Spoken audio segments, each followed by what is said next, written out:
नमस्कार। आज का जो हमारा टॉपिक है वो है विद्यालय प्रबंधन समिति यानी एसएमसी।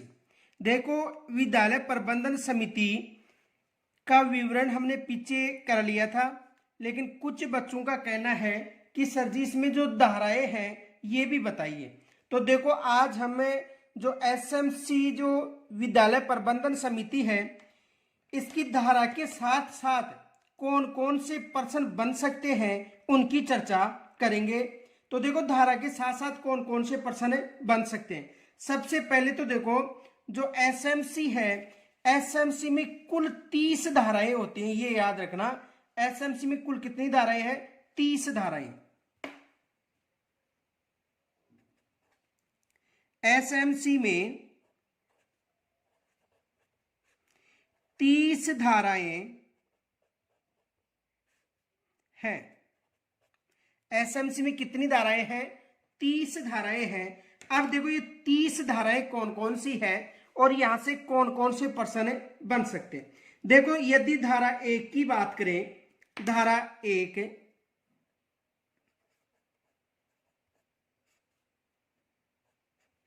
तो धारा 1 में विद्यालय प्रबंधन समिति का जो नाम है उसका उल्लेख मिलेगा।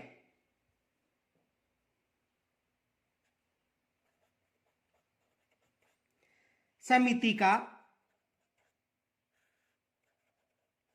नाम, यानी धारा 1 में किसका नाम मिलेगा?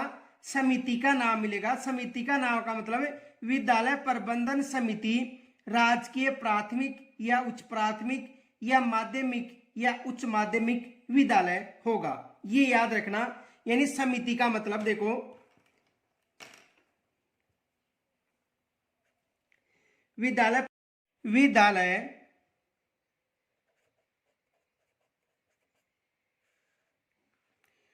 प्रबंधन समिति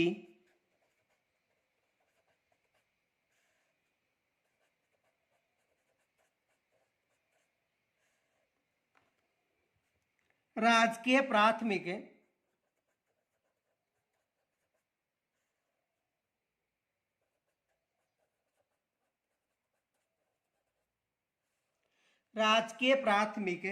या उच्च प्राथमिक या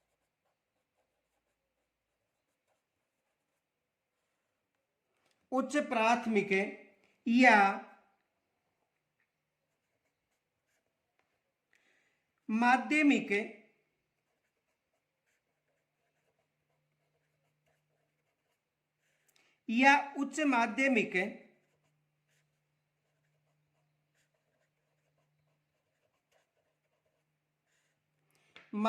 या उच्च माध्यमिक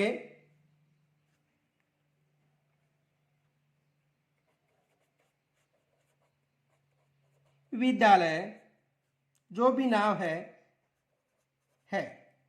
तो धारा 1 में समिति के नाम का उल्लेख है। इनके अलावा देखो, धारा 2 की बात करें,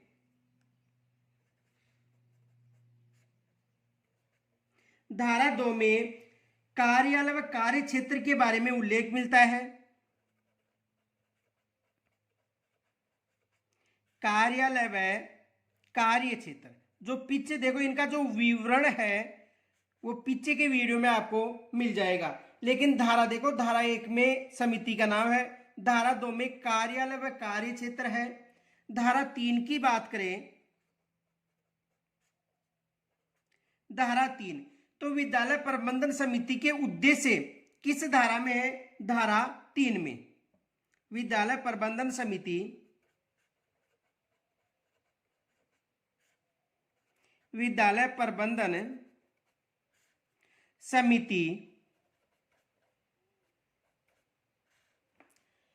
के उद्देश्य,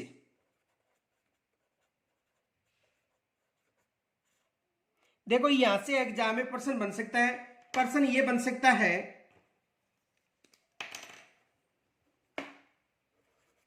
एसएमसी की किस धारा में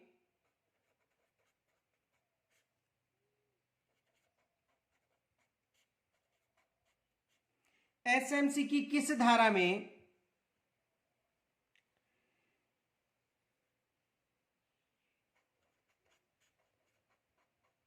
विद्यालय प्रबंधन समिति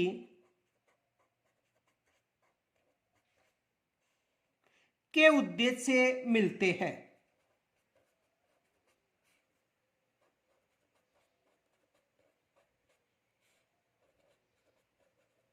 तो किस धारा में मिलते हैं? धारा 3 में। ये याद रखना, एग्जामिनर यहां से प्रश्न बना सकता है। धारा 3। आगे देखो, यदि धारा 4 की बात करें तो धारा 4 में साधारण सभा के सदस्यों का उल्लेख है।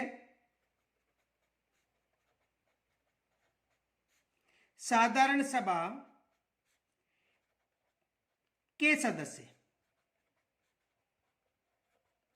साधारण सभा के सदस्य का उल्लेख किस में है?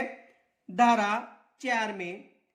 और यानी साधारण सभा के सदस्य जैसे माता पिता या संरक्षक हो गए, जो भी कर्मचारी है, जिला प्रमुख, सरपंच, नगर पालिका अध्यक्ष, जो भी उस क्षेत्र में आता है उसका उल्लेख धारा 4 में। धारा 5 की बात करें, धारा 5 में साधारण सभा का उल्लेख है।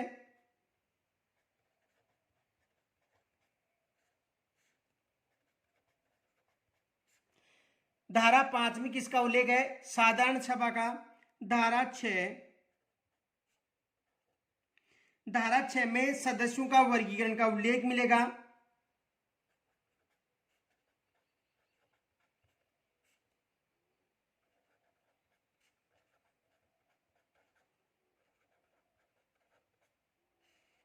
सदस्यों का वर्गीकरण।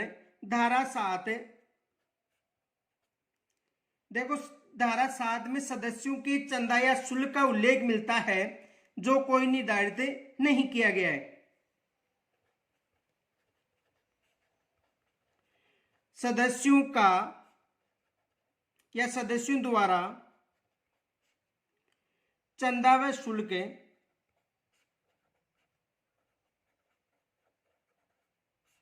का उल्लेख किस धारा में मिलता है? धारा 7 में। देखो, यानी साधारण सभा के सदस्यों को कोई शुल्क व चंदा प्रारंभ में देना अनिवार्य नहीं है, ये याद रखना, नोट। साधारण सभा के सदस्यों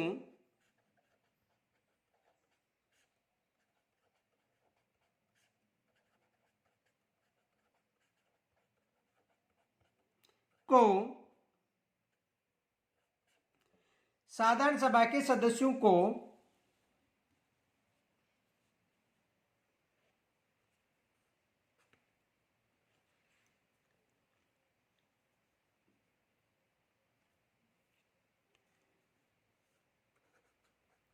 प्रारंभ में कोई शुल्क नहीं देना होता है, नहीं देना होता है। देखो धारा यदि 8 की बात करें तो सदस्य समाप्त का उल्लेख मिलता है।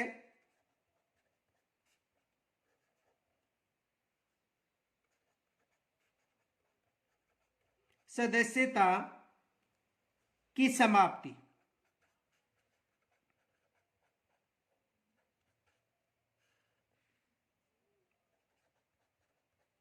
धारा 9, देखो ये जो टोटल जो धाराएं हैं पीछे समझा रखी है, केवल वहां पर ये नहीं बताया था कि कौन सी धारा में क्या उल्लेख है, तो ये धाराएं याद कर लेना।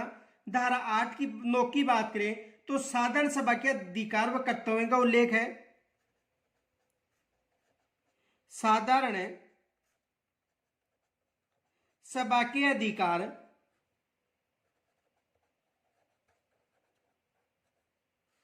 व कर्तव्य।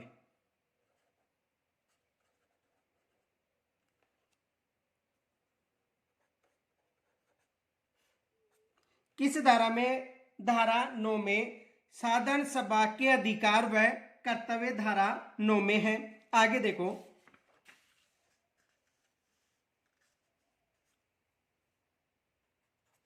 यदि धारा 20 की बात कर, धारा 10 की बात करें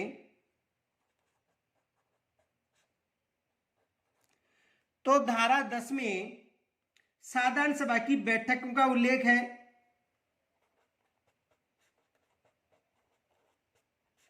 साधारण सभा की बैठकें,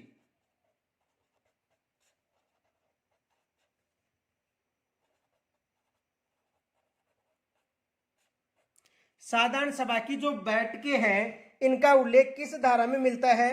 धारा 10 में मिलता है। यहां से एग्जामिनर प्रश्न बना सकता है। देखो प्रश्न ये बना सकता है, साधारण सभा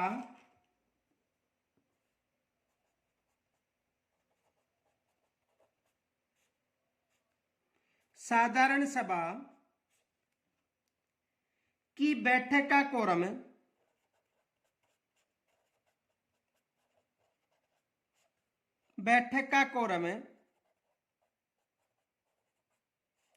कोरम का मतलब गणपूर्ति, कम से कम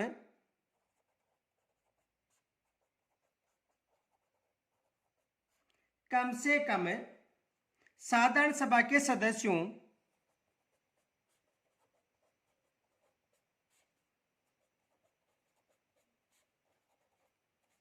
साधारण सभा के सदस्यों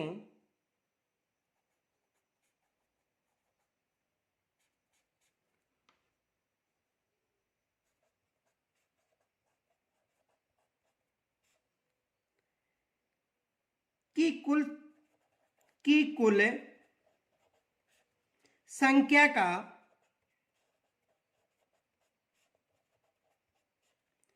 25% होगा,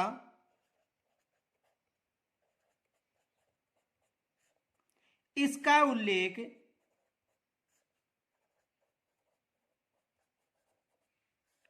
किस धारा में मिलता है?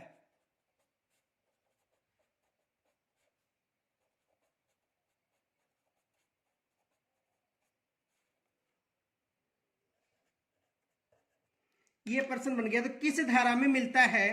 धारा 10।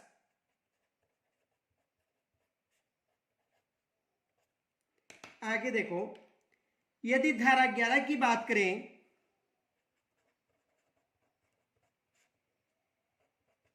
तो धारा 11 में समिति की कार्यकारिणी समिति का उल्लेख है। एसएमसी की कार्यकारिणी समिति का उल्लेख,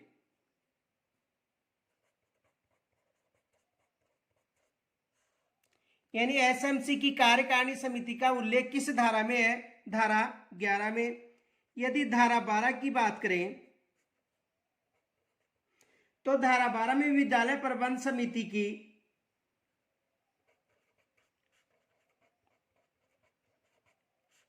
विद्यालय प्रबंधन समिति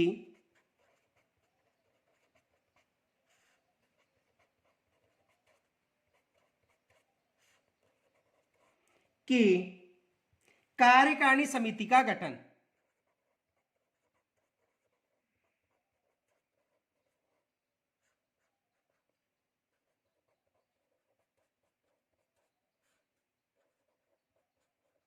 कार्यकारिणी समिति का गठन किस धारा में है? धारा 12। धारा 13 की बात करें तो कार्यकारिणी समिति के जो पदाधिकारियों का चुनाव है उसका उल्लेख मिलता है। कार्यकारिणी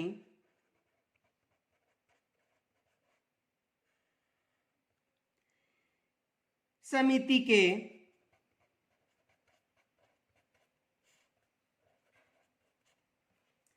पदाधिकारियों का चुनाव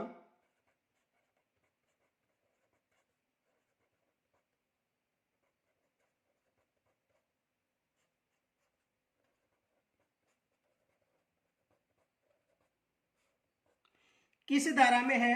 धारा 13 में। धारा 14, देखो धारा 14 में कार्यकारिणी समिति के पदाधिकारी के अधिकार व कर्तव्य है। कार्यकारिणी समिति के पदाधिकारियों के अधिकार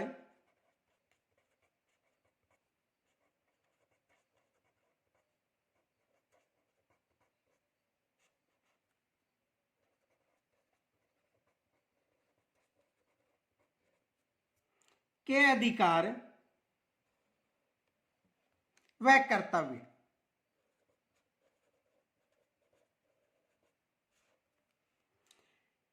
धारा 15 देखो, इसमें जो कार्यकारिणी के अधिकार व कर्तव्य है ये इसी में उल्लेख मिलता है। और एक याद रखना, जो धारा 14 है इसमें जो भी अध्यक्ष है, उपाध्यक्ष है, कौन कौन से, इनकी सबका उल्लेख मिलेगा। और यदि धारा 15 की बात करें तो धारा 15 में कार्यकारिणी समिति के कार्यकाल का उल्लेख मिलेगा। कार्यकारिणी समिति का कार्यकाल।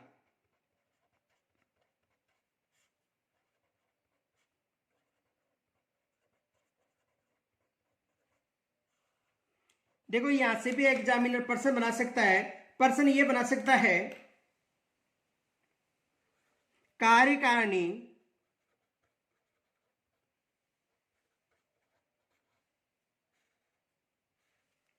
समिति का कार्यकाल, समिति के सदस्यों का कार्यकाल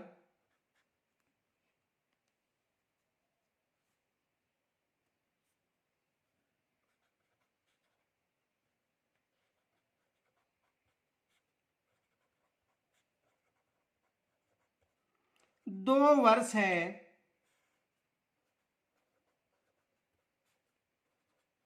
तो बताओ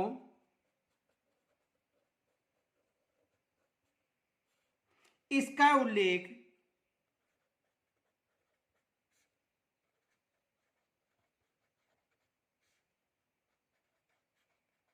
किस धारा में मिलता है?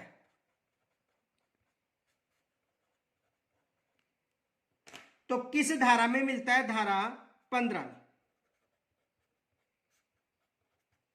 किस धारा मिलेगा? धारा 15 में। आगे देखो,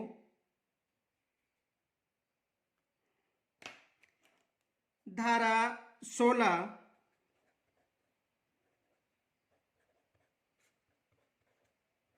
देखो, धारा 16 में कार्यकारिणी समिति के कार्य व कर्तव्यों का उल्लेख है।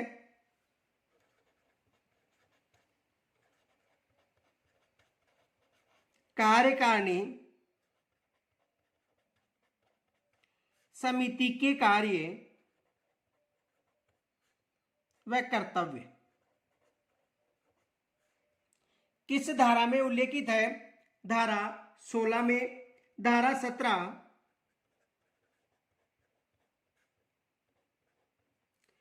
कार्यकारिणी समिति की बैठकें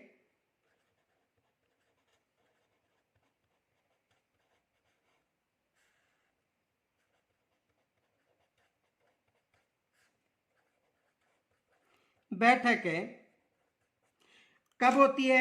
देखो, याद रखना, प्रत्येक माह अमावस्या को।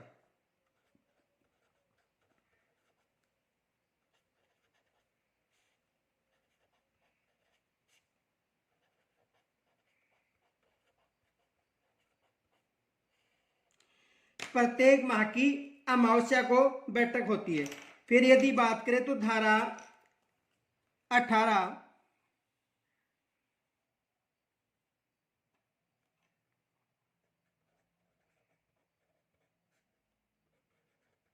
धारा 18 में कोरम या गणपूर्ति का उल्लेख है। कोरम या गणपूर्ति। धारा 19 अध्यक्ष व उपाध्यक्ष की अनुपस्थिति में की जाने वाली कार्यविधि।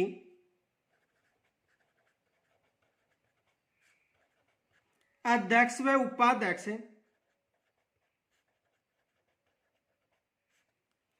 की अनुपस्थिति में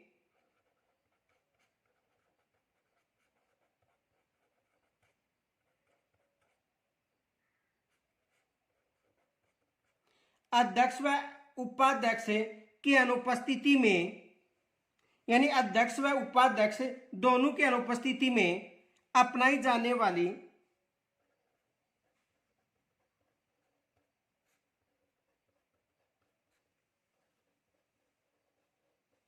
वाली कार्यविधि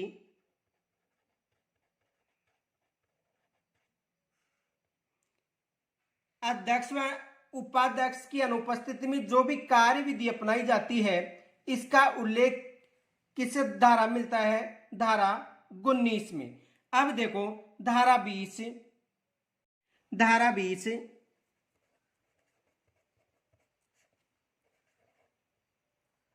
देखो धारा 20 में एजेंडा, जो भी एजेंडा है या जो बिंदु है, उनके मुद्दों पर जो निर्णय है उसकी विधि का उल्लेख है।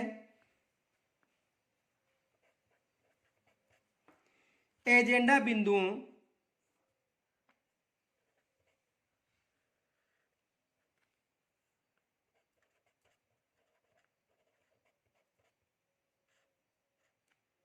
पर निर्णय की विधि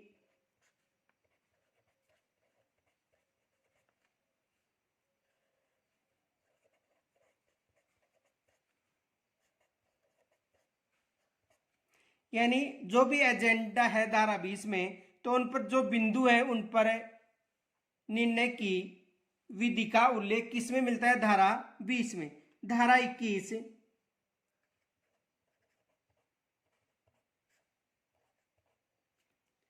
इसमें देखो चुनाव की विधि का उल्लेख है। चुनाव की विधि धारा 22,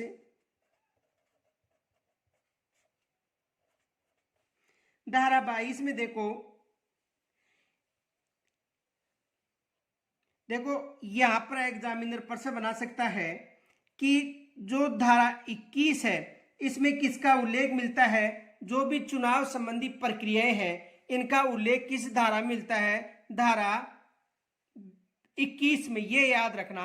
तो धारा 22 में निर्णयों का संधारण का उल्लेख मिलता है।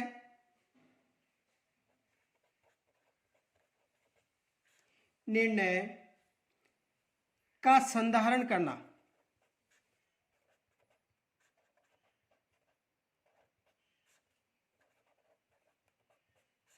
किस धारा में है? धारा 22 में। लेकिन धारा 21 से संबंधित प्रश्न बन सकता है, ये याद रखना।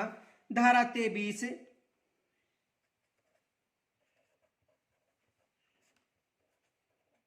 देखो धारा 23 में सदस्यता की समाप्ति का उल्लेख है। सदस्यता की समाप्ति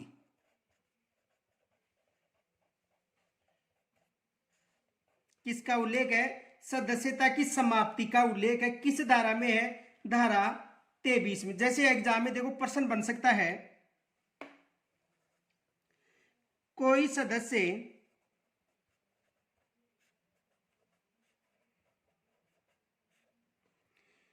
लगातार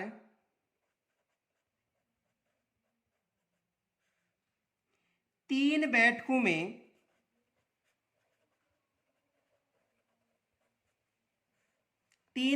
में अनुपस्थित रहता है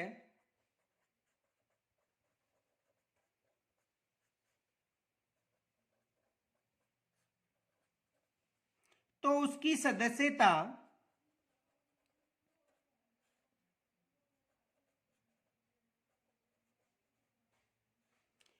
सदस्यता समाप्त हो जाएगी।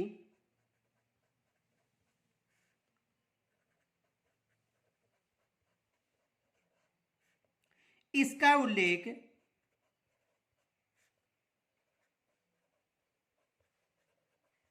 किस धारा में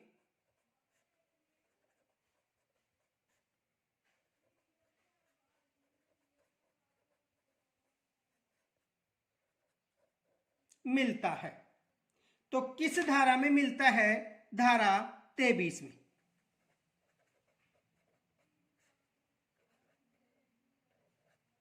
किस में मिलता है? धारा 23 में। और देखो चुनाव संबंधी एग्जाम में प्रश्न बन सकता है कि जो भी एसएमसी की जो चुनाव संबंधी प्रक्रिया इसका उल्लेख किस धारा में मिलता है? धारा 21 में। अब देखो धारा 24,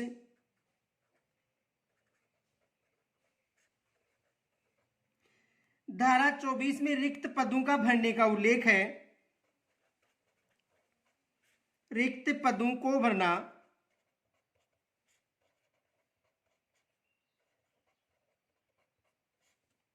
धारा 25, धारा 25 में समिति के कोष का उल्लेख मिलता है।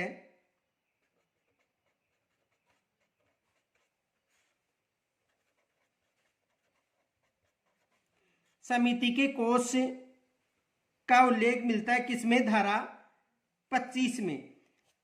धारा 26, देखो यहां से भी एग्जामिनर प्रश्न बना सकता है, ये याद रखना। देखो यहां से प्रश्न क्या बन सकता है?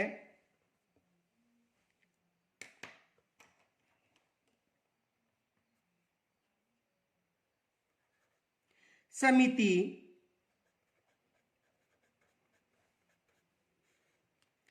के विकास कोष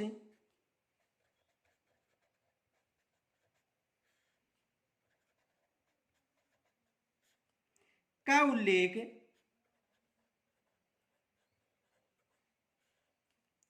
किस धारा में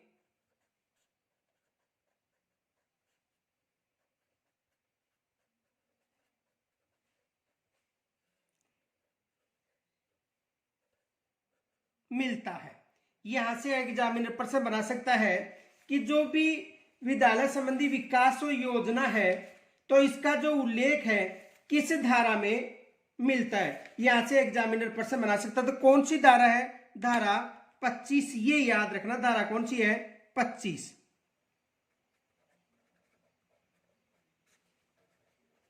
विद्यालय में जो समिति के विकास का जो कोष है उसका उल्लेख किस धारा में मिलता है? धारा 25 में मिलता है। अब देखो धारा 26,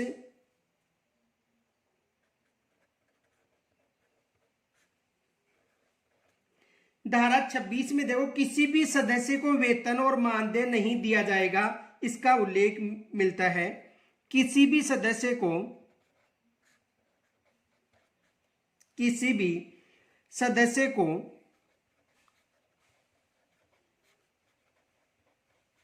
वेतन व मानदेय नहीं दिया जाएगा।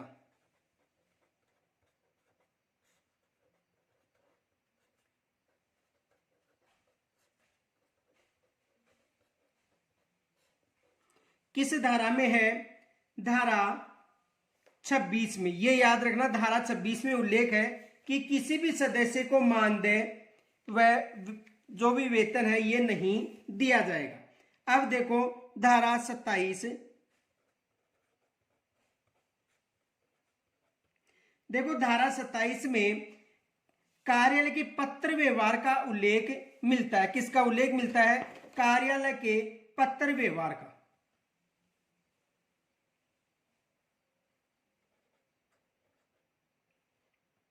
प्रशासनिक कार्य,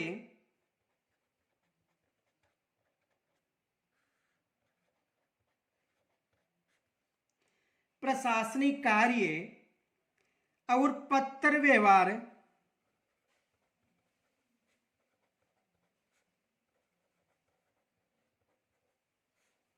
और पत्र व्यवहार सचिव के द्वारा,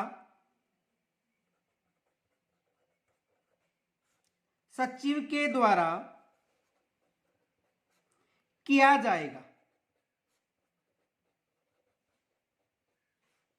देखो यहां पर सचिव कौन होगा? ये याद रखना, एसएमसी की यदि बात करें तो एसएमसी का सचिव है वो कौन होता है? प्रधानाध्यापक।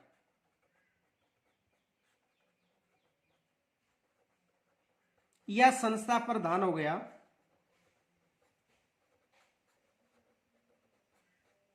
ये कौन होगा? एसएमसी का सचिव होगा। तो किस कौन सी धारा में ये उल्लेख है? धारा 27 में। तो धारा 27 में ये उल्लेख मिलता है कि जो भी कार्य और पत्र व्यवहार है संस्था प्रधान के द्वारा किया जाएगा। धारा 28,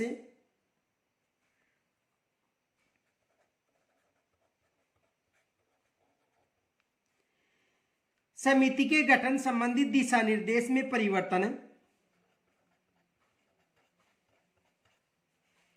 समिति के गठन संबंधी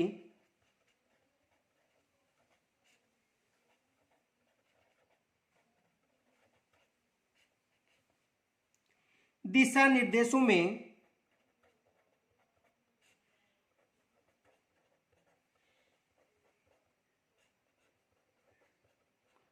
निर्देशों में परिवर्तन।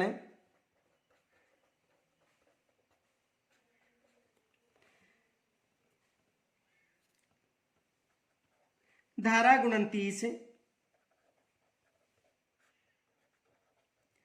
समिति का विघटन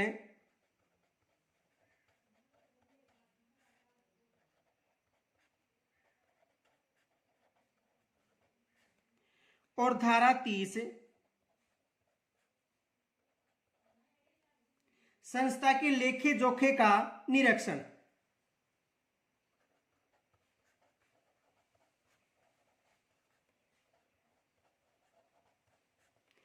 लेखे यानी संस्था के लेखे जोखों का निरीक्षण।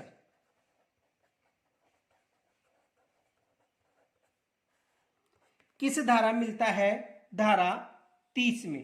देखो धारा 30 में यानी धारा 28 में समिति के गठन संबंधी दिशा निर्देश में परिवर्तन, धारा 29 समिति का विघटन और धारा 30 में संस्था के लेखे जोखों का निरीक्षण का उल्लेख मिलता है। किस धारा मिलता है? धारा 30 में। अब देखो एसएमसी में कुल कितनी धाराएं हो गई? एसएमसी में कुल 30 धाराएं हैं जो मैंने आपको यहां पर समझा दी है। इनके अलावा देखो टोटल जो विवरण है एसएमसी का ये पीछे के वीडियो में मिलेगा। कल का जो हमारा टॉपिक होगा वो है जो नया टॉपिक शामिल किया गया है, ये टॉपिक यानी जो शिक्षण नवाचार है, ये कल हम यहाँ से दोबारा पुनः स्टार्ट करेंगे। यहाँ तक यदि कोई समस्या हो तो कमेंट्स के द्वारा मुझे जरूर बताना। धन्यवाद।